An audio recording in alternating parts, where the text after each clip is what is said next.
Today we're diving into the Avastar 4 binding panel, particularly focusing on the unbinding section. We've introduced this panel because, let's face it, sometimes you need a few extra steps to tailor things just right for your workflow.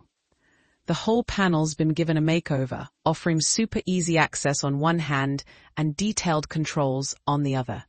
So whether you're a newbie or a seasoned pro, you'll likely find what you need right here. You can find the tool in the end panel of the 3D viewport under the vertical Avastar tab. Then the binding panel will make its appearance. Let's take a look. You see a regular Avastar model posed in some arbitrary pose, and no mesh is selected. In this case, Avastar assumes that all meshes bound to the armature are in the scope of action. Thus, you see the text, "No unbound mesh selected," and therefore, the binding section is grayed out. But this doesn't matter for us, because today we'll only look at the unbind section anyway. Now you can just click on the unbind button, and all bound and visible meshes get released from the armature. But there's a catch. The unbound meshes jump back to their binding position, which is where the armature was in its rest pose. Let's revert the unbind by pressing Ctrl-Z. Then, let's check how the rig looks in its rest pose by clicking on the Rest Position button in the Armature Data Properties section. Now you see that the meshes are located at the very same position as before when we unbound while the armature was in its pose position. We could equally unbind the meshes now, and we would get the exact same result as before. Mesh unbinding puts the meshes into rest position. But sometimes, you actually might not want this to happen. I think the most relevant use case here is when you want to keep the meshes in their current visual pose, to fix, for example, some mismatches with other meshes, like when your rig is in A pose while your clothing is in T pose. But there are more situations where this and even more elaborate adjustments must be put into place. And when this happens, then you probably will be happy to have our fine-tuning tools at hand. You get to them by expanding the unbind section. Here, you find quite a few options at your disposal. You'll also notice the default settings for the quick unbind we clicked on a moment ago. The unbind function does some tweaks to the mesh prior to unbinding, which is why the operator button now reads Adjust and Unbind. So what's going on here? First, it applies the shape keys. Next, it applies the modifiers, but keeps the armature modifiers intact. Finally, it unbinds the meshes by applying the armature modifiers. Now, let's take a closer look at what each option does individually. We'll disable them all and then see the impact of enabling each one separately. By the way, the operator button has now changed from Adjust and Unbind to just Adjust. Right then, let's talk about what happens when you select no option at all. Spoiler alert, nothing happens when you hit the Adjust button. But let's not dwell on the mundane. Instead, let's select the upper body for our little experiment. Now, focus your attention on the Apply Shape Keys option.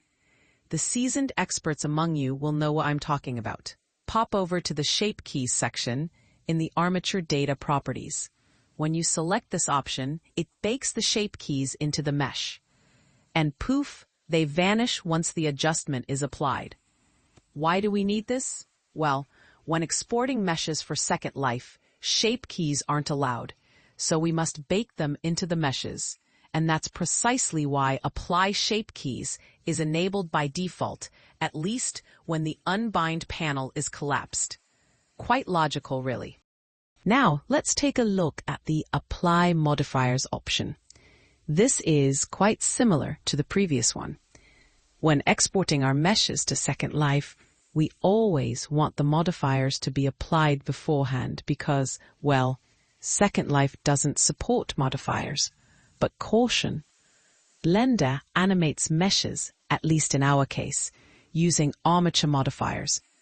So when we apply modifiers, we must take care to apply all modifiers except armature modifiers, as doing so would, in essence, unbind the meshes from the armature. We'll revisit this topic in just a moment. For the next option, we actually need to select more than one mesh. Then the Join Parts option can be checked. This will simply glue 2 or more meshes into one single resulting mesh. And since this makes most sense when you want to join adjacent meshes, another option appears, Weld Parts, which will take care to merge adjacent vertices of 2 meshes and also take care to average the vertex normals such that the surface of the joined meshes looks smooth again. Let's first try to join parts without welding. You see, the join line is visible. This is because we now have duplicated vertices with different vertex normals along the join lines. So let's join the parts with the weld option. Now we no longer have duplicate vertices at the join lines, and the vertex normals have been averaged as well. Thus now we've achieved a true join without artificial duplicate verts and without visible traces. By the way, you also have the option to rename your merged parts. We've added a name field for this very purpose. Now let's see what happens when we checkmark Unbind Mesh. You see 5 new options appear, all of them unchecked by default. And also, the label of the operator button has changed to Adjust and Unbind, because now you get a real unbind compared to the simple adjustments we made before on the meshes. Well, okay, then let's go over these additional new options very briefly. Apply Pose is what you'll apply if you've adjusted your mesh to some other mesh on another rig that is in rest pose, and now want to move your posed object with the exact same visual appeal to the other armature. Then Apply Pose is what you want. Preserve Volume is somewhat special.